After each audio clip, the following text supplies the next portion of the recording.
예, 이사야 66장입니다. 이사야 66장이 이사야 마지막 장이라는 건 다 아시죠 이제? 제가 보니까 9월 3일인가 4일인가요? 이사야 이제 1장으로 시작했는데 오늘 이사야 66장이 끝이 납니다. 뭐 기억나는 말씀 있습니까? 66장까지 봤는데 이 선지서가 원래 좀 그래요. 들을 때는 이거 듣고 저거 듣고 그렇구나 이렇게 좀 아는데 다 지나가고 나면은 뭐 많이 들었는 것 같은데 말해보라 그러면 그렇게 들었는 만큼 이렇게 선뜻 기억에 잘 남지 않는 그런 경우도 있습니다. 그런데 본문을 보면은 이런 말이 있었다 이런 말이 있었다 이렇게 고개를 끄덕이게 되는데 제가 늘 말하듯이 그 정도만 해도 충분합니다. 잘 기억 안 나도 보면은 또는 들으면은 기억나고 그 말씀이다라고 이렇게 기억만 해도 굉장히 좋은 것입니다. 특별히 선지서는. 그래서 오늘 이제 이사야 66장을 끝으로 하고 내일부터는 이제 또 예레미야로 들어갑니다. 예레미야는 48장까지 있는데요. 장수는 48장이지만은 아마 이 분량으로는 이사야보다 더 많을 수가 있습니다. 왜 그럴까요? 한 장 한 장이 이사야 한 장보다 내용이 더 많기 때문에 굉장히 분량이 많습니다. 이사야는.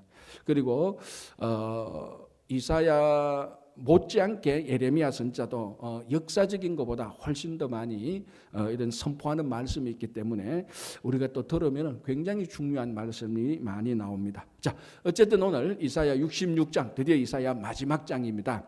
오늘 이 마지막 장을 보면서 우리가 이사야를 1장부터 66장까지 다 봤다는 것만 해도 다 읽어봤다는 것만 해도 큰 위로가 될 것입니다.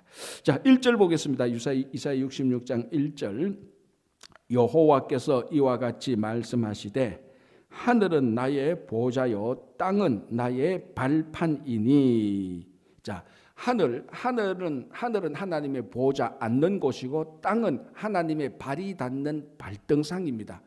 자, 만약에 우리 주일학교 학생들한테 그림을 그리라 그러면은 자, 하나님이 계시는데 하나님이 어떻게 계시는가 하면은 하늘을 하나님의 보좌 앉는 자리에 앉는 자리고 땅은 하나님의 발이 닿는 그 발을 올려 놓을 수 있는 발등상이다. 자, 이거 한번 그림 그려보라 그러면은 여러분 어떤 그림이 그려질 줄 상상이 가죠? 하늘이 하나님이 앉는 보좌고 땅이 하나님의 발등상이고 아마 우리 주일학교 자녀들은 기발한 상상력으로 그릴 겁니다. 그러나 이 말을 제대로 들은 사람이면은 상상력은 기발하지만은 반드시 하나 공통적으로 있어야 될 게 있습니다. 뭡니까? 하늘과 땅이 하나님의 몸으로 연결되어야 되죠. 그렇죠? 하나님의 몸이 그리고 보좌는 앉는 자리니까 엉덩이가 보좌에 앉습니다. 만약 하나님을 사람으로 그린다면 그러면 하나님의 엉덩이는 보좌에 있어야 되니까 보좌는 하늘에 있고 땅은 하나님의 발은 땅에 있어야 되니까 어떤 형태든지 발은 땅에 있어야 됩니다. 그러면은 하늘과 땅이 하나님의 몸에 의하여서 연결되는 거죠.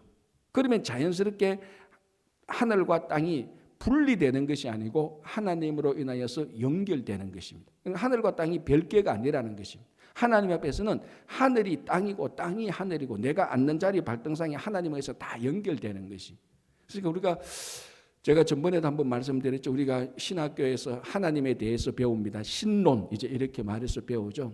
우리가 뭐 성경 공부할 때도 그렇게 많이 배웁니다. 하나님은 누구신가? 예수님은 누구신가? 성령님은 누구신가? 이렇게 배울 때 하나님은 누구신가라고 배울 때 하나님의 특징, 하나님의 성격은 어떤가? 하나님의 캐릭터는 어떤가? 뭐 여러 사랑의 하나님 이렇게 나오는데 늘 말씀드리다시피 하나님은 초월성이 있고 내재성이 있다. 초월성이 있다는 것은 우리 인간하고 근본적으로 구별이 되는 완전히 다른 존재다.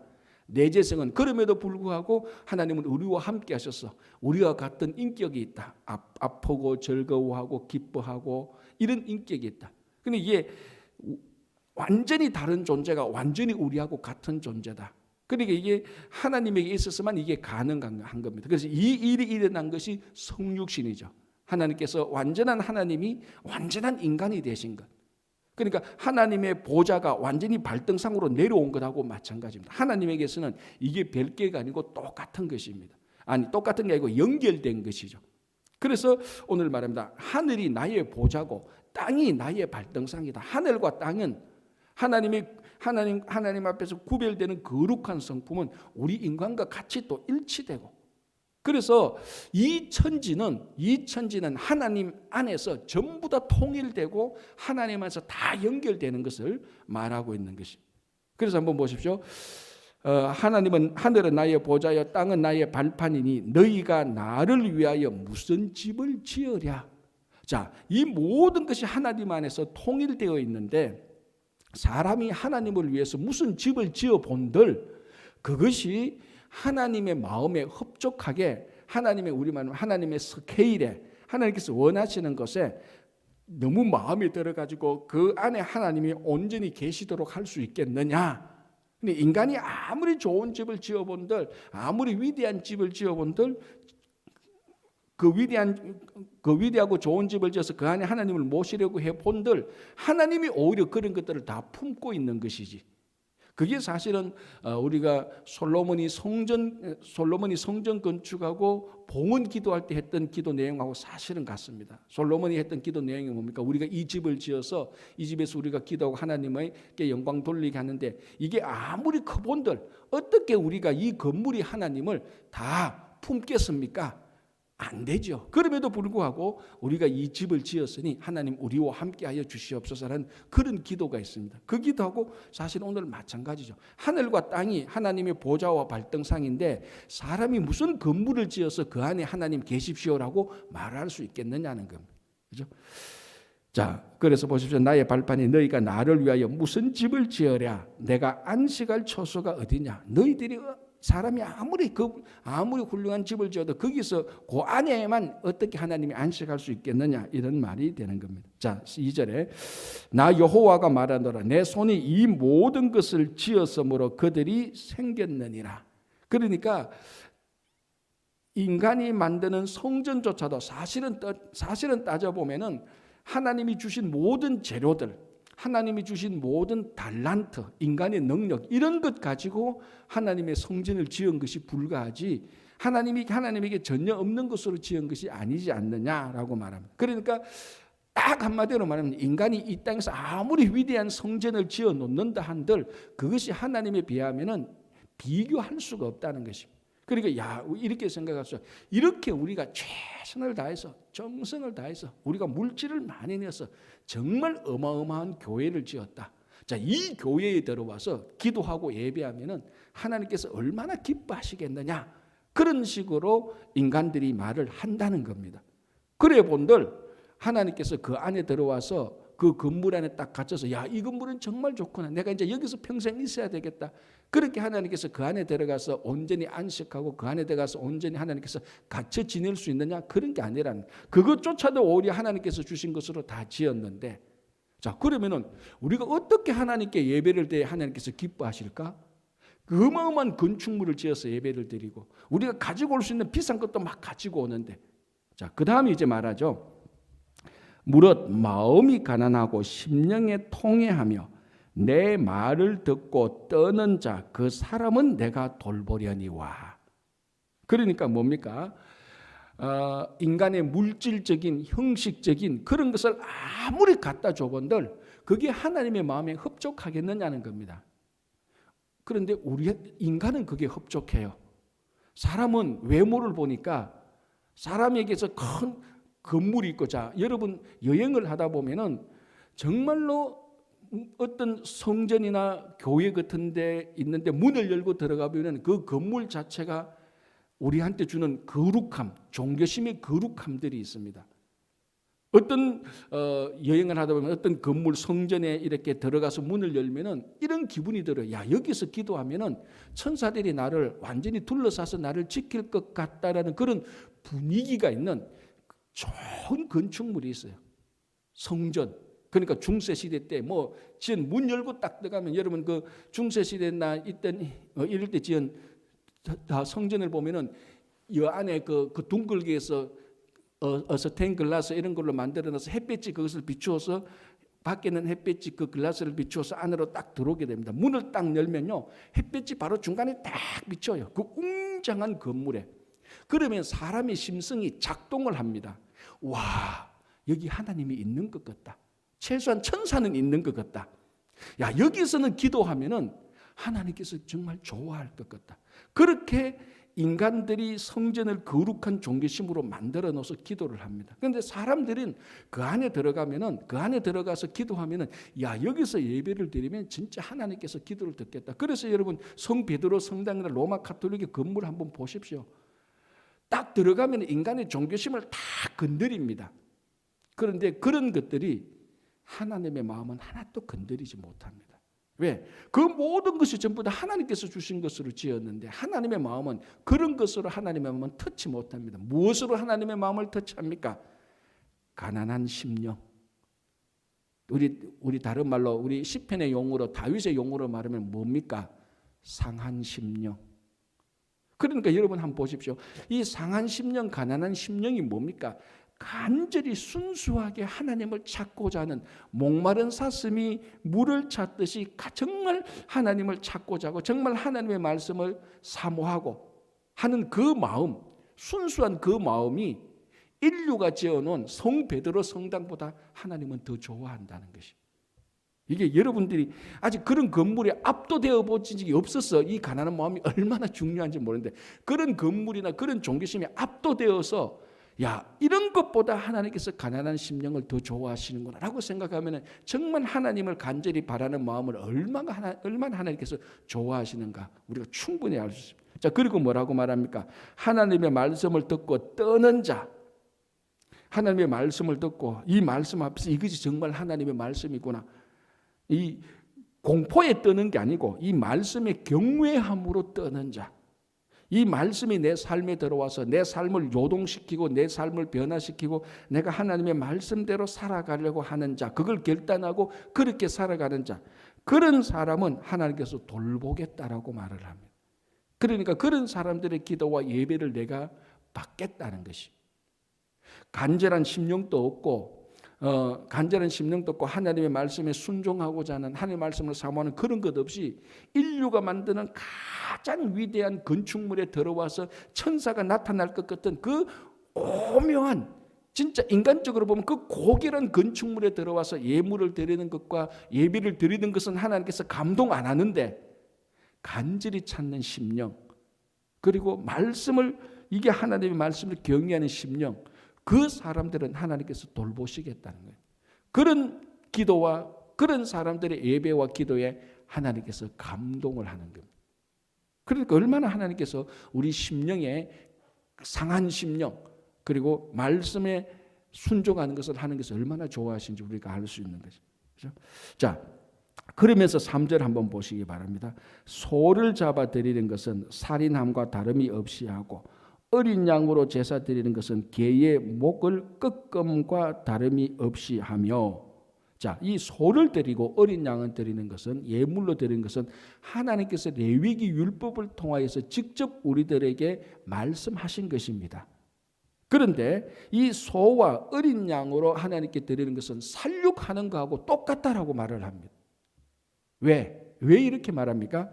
가난한 심령과 말씀에 떠는 자가 없이 그런 것도 없이 소와 어린 양을 아무리 갖다 줘본들 하나님께서는 그건 짐승 잡아 죽이는 거라고 똑같이 이것이 무슨 내게 예물을 드리는 것이냐 하나님께서 그걸 그렇게 살육으로 보고 있다는 것이. 자, 그리고 그 다음에 보십시오. 그런 예물은 돼지의 피와 다름이 없이 하고 분향하는 것은 우상을 찬송함과 다름이 없이 행하는 그들은 자기의 길을 택하며 그들의 마음은 가증한 것을 기뻐한 자. 자, 그러니까 2절에서 가난하고 심령이 가난한 자와 하나님의 말씀을 떠는 자의 기도와 예배를 받으시는 이 하나님과 3절에서 이런 마음, 가난한 심령과 그리고 통회하는 마음, 하나님의 말씀에 떠는 것 없이 소를 잡고 어린 양 그 율법에서 말하던 그런 짐승을 드려본들 하나님께서는 그 짐승은 살육하는 것하고 마찬가지고 돼지를 하나님께 드리는 것하고 마찬가지라고 말했습니다. 자, 돼지는 구약 성경에서 가장 대표적으로 하나님께서 가정한 짐승이라고 율법으로 정해놓은 것입니다. 못 먹도록 했습니다. 그런데 이 돼지를 하나님께 드리는 것하고 마찬가지인 것처럼 너희들이 드리는 분향은 우상에게 드리는 분향하고 같다고 하나님께서 치부해버리는 것입니다. 그러니까 여러분 이게 하나님 앞에 예배를 드리는 것이 얼마나 우리가 형식과 얼마나 다른 사람의 눈을 의식해서 드리는 것, 이거 하나님께서 좋아하지 않는다는 겁니다. 정말 순수하게 하나님을 사모해서 오늘 가서 하나님의 말씀을 듣고 내가 정말 순수하게 하나님을 만나고 이 기쁨이, 이 즐거움이 세상에 어느 것보다 더 좋다라고 그 마음, 그걸 하나님께서 이 세상에 어떤 것보다 더 귀중하게 여긴다라는 거라고 말씀드리면서 그런 것 없이 드리는 예배는 우상 숭배하는 것하고 마찬가지다라고 말합니다. 자, 그러면서 보십시오. 4절에 보면은 이제 그런 사람들에게 심판을 하는 또 그런 내용들이 나오는 거죠. 나 또한 유혹을 그들에게 택하여 주며 그들이 무서워하는 것을 그들에게 임하게 하리니. 그러니까 이런 엉터리 예배를 드리는 사람에게 무서워하는 것을 그들에게 임하게 하리니 이는 내가 불러도 대답하는 자가 없으면 내가 말하여도 그들이 듣지 않고 오직 나의 목전에서 악을 행하며 내가 기뻐하지 아니한 것을 택하였음이라 하시니라. 그리고 이 66장 1절에서 4절은 순수하게 정말로 하나님께 간절히 나오는 심령, 말씀을 떠는 자를 얼마나 하나님께서 기뻐하시는가를 이렇게 보여주고, 거기 없는 것은 우상 숭배와 마찬가지고 거기 없는 것은 하나님께서 심판 징계하겠다라고 얘기를 합니다. 자, 5절 볼까요? 이렇게 되어 있습니다. 여호와의 말씀으로 말미암아 떠는 자들아, 아까 앞에서 말했죠. 말씀을 듣고 떠는 자들은 하나님께서 돌본다 그랬습니다. 이 공포가 아니고 경외함이라 그랬습니다. 여호와의 말씀으로 말미암아 떠는 자들아 그의 말씀을 들을지어다. 하나님의 말씀을 들을지어다. 이르시되 너희 형제가 너희를 미워하며 내 이름으로 말미암아 너희를 쫓아내며 이르기를 여호와께서는 영광을 나타내서 너희 기쁨을 우리에게 보이시기 원하노라 하였으나 그들은 수치를 당하리라. 무슨 말인가 하면은 하나님의 말씀을 듣고 경외하는 자들을 다른 사람이 핍박하고 너희들을 괴롭힌다 할지라도 반대로 너희들을 괴롭히는 하나님의 말씀을 듣고 떠는 자들을 괴롭히는 자들이 나중에 수치를 당할 것이다 라고 말을. 자, 이런 내용들은 이미 앞에서 몇 번이나 나왔습니다. 그런데 여기서 우리가 다시 한 번 더 간단하게 정리하면은 하나님의 말씀을 듣고 따라갈 때 때로는 핍박도 받고 수치를 당한다는 것도 알 수 있고요. 그러나 그 하나님의 말씀 때문에 핍박과 수치를 당하는 것은 결국 최종적으로 패배를 당하는 경우는 한 번도 없습니다. 하나님께서 그 핍박하는 자들에게 오히려 수치를 당하게 해주시겠다. 그렇게 약속을 해주시는 겁니다. 자, 이제 7절부터 14절 이 부분이 성경에서 아주 독특한 부분입니다. 이사야에서도 독특하지만 성경 전체에서도 아주 독특한 부분인데 한마디로 말하자면 하나님을 아버지가 아니고 어머니 모습으로 표현하고 있습니다.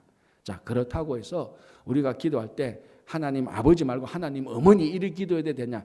여기서는 하나님이 어머니다 이렇게 단정하는 것이 아니고 하나님 속에 어머니와 같은 그런 고결한 마음이 있다는 것을 보여줍니다. 가끔 이렇게 말합니다. 왜 하나님 어머니라고 기도하면 안 됩니까? 이렇게 말하시는 분들이 있습니다. 자, 예수님께서 기도할 때 어떻게 하셨죠? 하늘에 계신 우리 어머니여라고 기도했습니까? 하늘에 계신 우리 아버지요. 하나님께서 주기도문을 가르치면서 너희들은 이것이 기도의 모범이다. 이것처럼 기도하라 그랬습니다. 그러니까 우리가 기도할 때 혼돈될 때마다 무엇을 기도해야 될지 혼돈될 때마다 주기도문을 보면서 예수님께 주신 기도의 모범이 이거구나. 그거 보면 됩니다. 그때 하나님을 어떻게 불렀습니까? 아버지라고 부른 거예요. 그래서 우리도 기도할 때 하나님 아버지라고 부르는 거예요. 그래서 성경에서 하나님은 계속해서 아버지라고 부릅니다. 그런데 독특하게 이사야 66장 이 부분은 하나님은 어머니와 같은 모습도 있다라는 것을 말하고 있습니다. 우리 남자들에게도 그렇잖아요. 남자에게도 여성성이 있잖아요. 그죠? 그거하고 마찬가지로. 그래서 7절에서 14절은 아주 특이하게 하나님의 어머니로서의 모습을 보여주는데 여기에 큰 하나님의 은혜가 있다는 것을 우리들에게 얘기하고 있습니다. 자, 7절 8절 볼게요. 시온은 진통을 하기 전에 해산하며 고통을 당하기 전에 나말을 낳았으며, 자, 이게 뭔가 하면은 이제 시온 예루살렘을 회복될 것을 얘기합니다. 이제 이사야 66장이 끝이 나니까 이제 하나님께서 예루살렘 회복될 것으로 이제 하나님께서 메시지를 마치는 겁니다. 자, 그 표현으로 시온 예루살렘은 얼마나 회복이 잘 되는가 하면 진통을 당하기 전에 어머니가 산모가 아기를 낳을 때 진통을 당하기 전에 아기를 벌써 낳아버린다는 겁니다. 얼마나 이게 복된 겁니까? 그죠? 여러분, 산모가 아기 낳을 때 그 고통이 있잖아요. 그런데 그 고통 없이 내가 산모가 아기를 할 때 고통을 당하기 전에 아이가 나와버립니다. 그러니까 그만큼 온전하게 빨리 회복된다는 것을 약속하는 겁니다. 그래서 7절 8절에 하나님께서 시온을 회복시키실 때 순식간에 한순간에 온전하게 회복시킨다는 그런 표시를 하고요. 9절 한번 보시기 바랍니다. 여호와께서 이르시되 내가 아이를 갖도록 하였은즉 해산하게 하지 아니하겠느냐. 이 말은 우리 앞에 그 개역 한글판을 보면은 여호와께서 잉태케 하셨으니 해산케 하시겠다라고 말하고 있습니다. 그러니까 잉태하게 하신 하나님께서 해산하게 하십니다. 하나님께서 계획하셨다면 그 계획은 반드시 이루어질 것이라는 것. 그래서 사실은 이 목회자들이 이제 신방 갈 때 산모에게 이 말씀으로 많이 위로를 합니다. 실제로. 자, 산모가 뱃속에 있는 잉태한 그 생명은 하나님께서 잉태케 하신 생명입니다. 하나님께서 잉태케 한 생명은 반드시 하나님께서 탄생하도록 하시는 겁니다. 자, 이게 한 생명도 그렇지만은 하나님께서 역사를 운행하실 때, 우리 삶에 하나님께서 간섭하실 때, 우리에게 하나님께서 계획하시고 약속하신 것은, 하나님께서 주신 약속, 하나님께서 계획하신 것은 반드시 열매를 맺게 되는 것입니다. 하나님께서 아브라함에게 하나님께서 약속을 하셨지 않습니까? 그게 구약시대 그 자녀 후손들을 통해서 계속해서 약속이 이루어지는니다. 약속이 잉태되면은 그 잉태된 약속은 반드시 열매로 나타난다라는 것을 말합니다. 그래서 하나님께서 우리들에게 주신 약속은 반드시 하나님께서 주셨기 때문에 그 열매를 맺게 될 것입니다. 자, 이제 10절부터 어머니의 모습들이 서서히 나타나는데요. 자, 그래서 이제 7절, 8절, 9절에서는 생명을 잉태하는 어머니의 모습, 그리고 11절을 한번 보시기 바랍니다. 너희가 젖을 빠는 것 같이 그 위로하는 품에서 만족하겠고 젖을 넉넉히 빠는 것 같이 그 영광의 풍성함으로 말미암아 즐거워하리라. 자, 그러니까 어머니가 태어난 자기 자식에게 제일 먼저 하는 생명과 양육의 행동은 뭡니까? 아기를 안고 젖을 물리는 겁니다. 그러니까 아기가 자기 어머니로부터 가장 첫 번째로 공급받는 물질적인 양육은 어머니의 젖을 먹는 것입니다. 그래서 이 어머니의 젖을 먹는 아이, 그때부터 이제 자라기 시작하고 양육되기 시작하는 것입니다. 그러나 어머니는 이 아기에게 젖을 내어주기 위해서 자기 안에 있는 영양분을 아이에게 내주어야 되는 거죠. 그러니까 이 아기는 어머니의 젖을 먹고 자라는 겁니다. 그러니까 어머니가 희생하고 어머니가 자기에게 있는 것을 아기에게 줌으로 말미암아 아기는 그 어머니로부터 받음으로 말미암아 자라고 이제 성장하기 시작하는 거죠. 그게 하나님의 모습하고 마찬가지입니다. 그래서 하나님께서 결국 자기 독생자 예수 그리스도를 우리들에게 그냥 주신 것입니다. 완전히 살게 하기 위해서. 그래서 어머니의 희생, 양육을 보여주죠. 자, 13절 볼까요? 어머니가 자식을 위로함 같이 내가 너희를 위로할 것인즉 너희가 예루살렘에서 위로를 받으리니. 자, 66장에서 하나님께서 이제 이사야 선지자를 통해서 마무리합니다. 이 마무리하는 중요한 내용 중에 하나가 위로라는 것입니다. 자, 쭉 앞으로 가보면은 제가 이사야 66장 전체를 볼 때 이사야 66장은 상반부와 후반부, 전반부와 후반부로 나눌 수 있다라고 말을 했습니다. 전반부는 1장에서 39장, 후반부는 40장에서 66장 이렇게 나눌 수 있는데 40장에서 우리가 40장을 볼 때 첫 번째 메시지가 뭐였습니까? 너희는 내 백성을 위로하라였습니다. 위로하라, 위로하라. 왜? 그래서 40장부터 66장까지는 이스라엘 백성들이 나중에 바벨론 포로로 있다가 바벨론 포로에서 돌아오는 귀환하는 그 상황을 생각하고 있었습니다. 그래서 나중에 바벨론 포로로 잡혀갔을 때 괴롭고 힘들 때 이 선지자가 그 백성들을 위로하라. 왜? 곧 하나님께서 바벨론 귀환을 하실 것이니. 그러니까 위로를 통하여서 백성들을 다시 회복하고 백성들을 살리셨습니다. 그게 하반기 전체의 제일 큰 주제라고 얘기를 했었습니다. 제가. 그런데 66장의 마지막에 또 이제 그 위로를 다시 상기시키는데 이 위로가 어디에서 오느냐? 어머니가 자식을 위로함 같이. 가만히 보니까 이 위로의 비밀이 하나님의 어머니 모습에서 우리가 발견할 수 있는 것입니다. 그러니까 아기는요, 갓 태어난 아기는, 어린아이들은 그냥 저기 멀리서 어머니가 오는 것을 보기만 해도 위로를 받습니다. 자기 어머니가 있는 것만 해도 위로를 받죠. 그거하고 마찬가지로 어머니가 자식을 위로한 같이 내가 너희를 위로할 것인자. 그래 하나님의 이 위로는 결국 이사야 선지자의 마지막이 그 고통당하는 포로되어 있는 자녀들에게 위로를 해주는 것입니다. 오늘날 우리가 코로나 팬데믹을 통해서 계속해서 지금 한 단계 하루하루 살아가는데 여전히 하나님께서는 어머니가 자식을 위로한 것처럼 오늘 또 계속해서 우리를 위로해 줍니다. 믿고 인내하고 좀 기다려라. 이것이 끝날 때가 있을 것이다. 그 끝나고 우리가 더 성숙하고 더 하나님을 잘 섬기고 좀 기다려라. 위로하는 그 하나님의 위로를 우리가 이 말씀을 통해서 얻을 수가 있는 것입니다. 자, 그래서 이제 14절까지 그 하나님께서 어머니를 통해서 생명을 잉태하고 그리고 양육하고 어머니가 자식을 양육하는 것처럼 또 어머니가 자식을 위로하는 것처럼 하나님께서 우리를 그렇게 회복해 주십니다. 생명을 주고 양육해 주고 위로하는 그런 하나님의 모습을 보고요.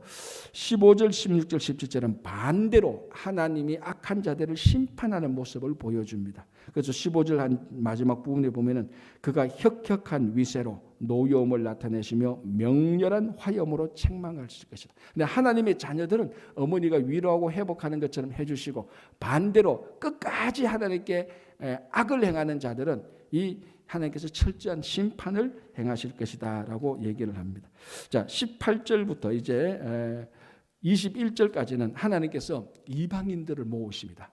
열방들을 모아가지고 물론 이 이방인들은 처음에 여기서 이방인은 인종적이라기보다는 하나님께 어게인스트하는 사람들입니다. 그런 사람들이 하나님께 저항하고 그런 사람이 하나님께 반역하지만 결국 최종 마지막으로는 하나님께서 그 사람들을 다 불러 모읍니다. 다 불러 모아서 하나님을 섬기도록 하는 것이죠. 자, 19절 끝부분 보십시오. 그들이 나의 영광을 뭇 나라에 전파하리라. 이게 유대인이 아니고 이방인들, 하나님께서 불러 모은 이방인들이 또 다른 나라에게 하나님의 말씀을 전파하고요. 그리고 21절을 보시기 바랍니다. 나는 그 가운데에서 택하여서 그 가운데는 이방인들 말합니다. 다른 말로 좀 더 말하면 열방 가운데 하나님께서 그 가운데에서 택하여 제사장과 레위인을 삼으리라. 이게 얼핏 진짜 마지막 부분이라서 얼핏 읽고 넘어갈 수 있는 부분인데 요 21절만 가만히 생각하면요. 이 말을 듣는 유대인들은 어마어마한 충격을 받을 것입니다. 왜? 이방인들 가운데 이방인들을 불러 모아서 하나님께 예배드리게 하는 것만 해도 충격인데 이방인들 가운데 제사장과 레위 사람을 택한대요. 여러분 제사장과 레위 사람은 유대인들 가운데에서도 하나님께서 구별해서 택한 사람들입니다. 하나님께서 특별히. 그런데 이 이방인들 가운데서 제사장과 레위인을 택하여 세우시겠다.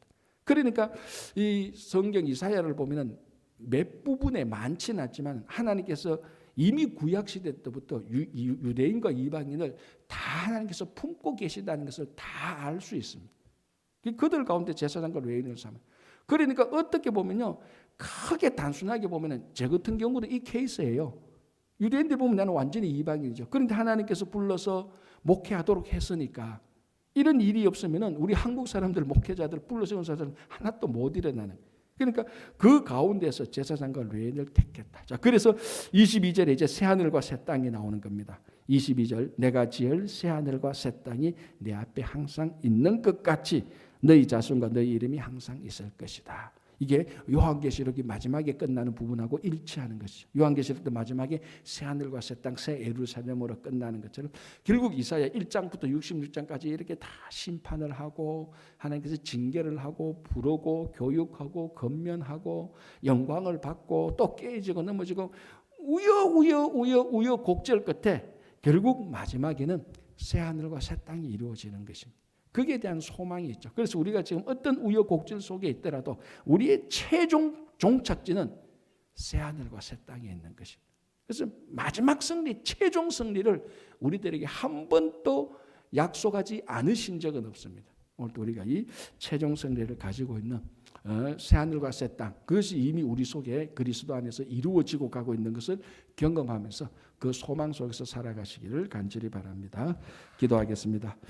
하나님 아버지 감사합니다. 이제 2020년 올 한해도 하루 이틀 정도를 남겨두고 있습니다. 정말 올 한 해 동안에 우여곡절이 너무나 많았지만 또 올 한 해를 마무리하는 이 단계에서 21년 우리들에게 주어질 새로운 한 해를 기대를 품으면서 맞이하게 된 이 시점에 올 한 해 마지막 하나님 앞에서 또 잘못한 것을 회개하고 하나님께 주시는 또 소망을 품고 살 수 있도록 도와주시옵소서. 주님, 우리 가운데 연약하고 또 간절한 기도의 제목을 가지고 간절한 심령을 가지고 나온 주님의 귀한 사람들, 하나님의 말씀을 듣고 경외하는 하나님의 자녀들의 기도를 들어서 응답해 주시옵소서. 특별히 우리 가운데 또 김형만 장로님, 주님께서 내년 21년에는 꼭 완전히 회복될 수 있도록 기적을 베푸시고 그 외에 모든 기도 제목을 가지고 하나님께 기도하는 자들의 기도를 들어서 응답해 주시옵소서. 예수님 이름으로 기도합니다. 아멘.